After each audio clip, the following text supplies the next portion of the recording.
guys and girls and everything in between, and welcome back to Chef's Choice. I promised to talk about Albania's participating songs in their national selection, Festivali I Ke, and that's what I'm doing today. The winner will be decided this weekend, and then we will know the first song of the year that will be performed in Tel Aviv. Based on the songs in the selection, I can't yet see Eurovision going to Tirana next year, but it's so early in the season and everything can happen. Now, I tried to come up with my personal top 10 of Albania's entries, but there are so many different styles of songs that I couldn't really say which one I liked more. So in the end, I only narrowed it down to a top 8. I listened to all the studio versions first before watching some of the performances of the semi-finals that happened yesterday, which made it even harder because some performed better, others performed worse than I thought. And as always, if you'd like to see me talk about all that happens this season, you know what to do. Now let's jump into my top 8. Warning, this video contains personal opinions. If you can't handle it, stop watching now. 8. Orgesa Zaimi. I really enjoyed Orgesa's song last year, and she actually was my favorite back then, before Eugene Bush Pepper blew everyone away. But this year I'm not so sure. The song is not as good as last year and her performance felt a little forced, but she's definitely an interesting character that catches attention.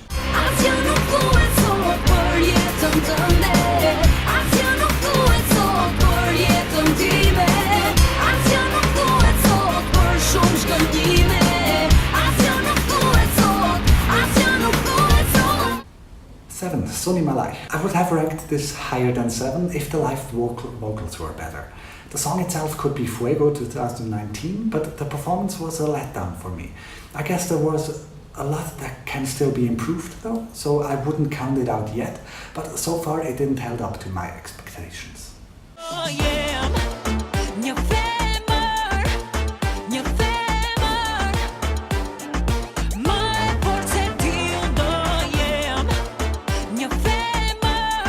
6. Aurel Thëllimi. It might be a little too dramatic and sappy, but I'm always rooting for a well-done ballad, and that it is. It has beautiful melodies, and Aurel is a confident singer with a great voice. It's not the most current approach, though, which is why I couldn't place it higher.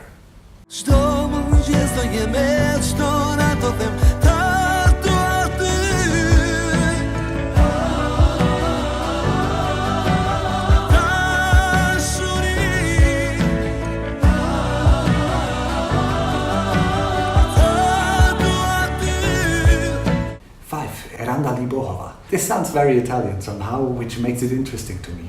And out of all the performances that I've seen, she felt the most comfortable on stage. She's confident and knows what she's doing, and she's doing it well. Is it the best song in the world? Surely not, but it's a good effort.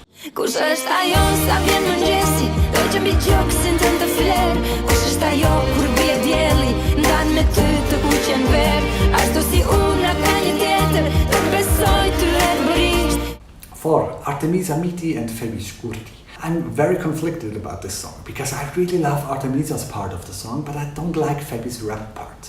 I would love for rap to be a little more present at Eurovision, but then it should feel authentic. And here it just doesn't click for me. It's a shame because if it were just Artemisa, I might have even put this on as my number 1 or 2. Life is going fast.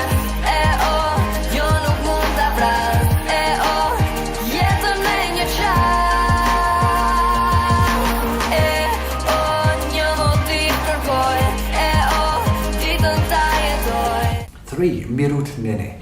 Again, I like ballads, and compared to Aurel Thëllimi, this is more current. At the beginning of his performance, he felt really nervous, but after the first minute, he started to shine. Of course, this would need a more suitable staging in Tel Aviv to make it as emotional as it needs to be, but so far, I really like it.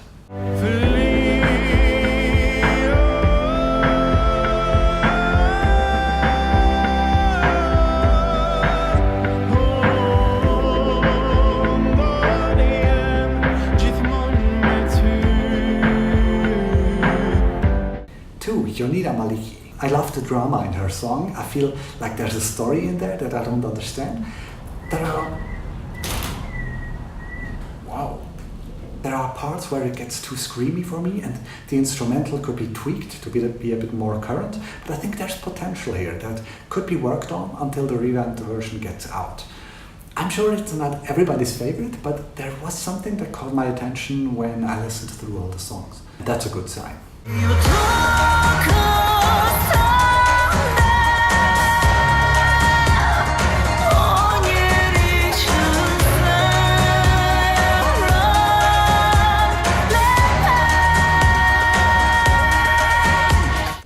And number 1, Alar Band. These are the Balkan sounds that we are hearing far too little of.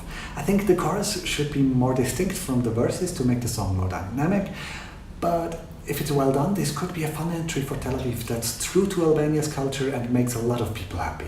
With a little work, I think they could do really well.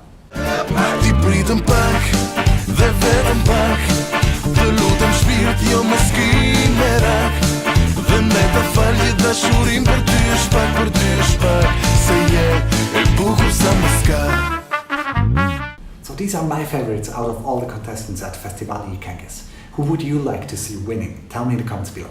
For now, let me just wish each and every one of you a cozy, relaxing Christmas with a lot of good food. Spend time with the ones you love and that you want to spend time with, not the ones that you have to just because they're family. Thank you so much for watching, and I hope to see you again before the new year if I find the time. For now, this is it. Goodbye.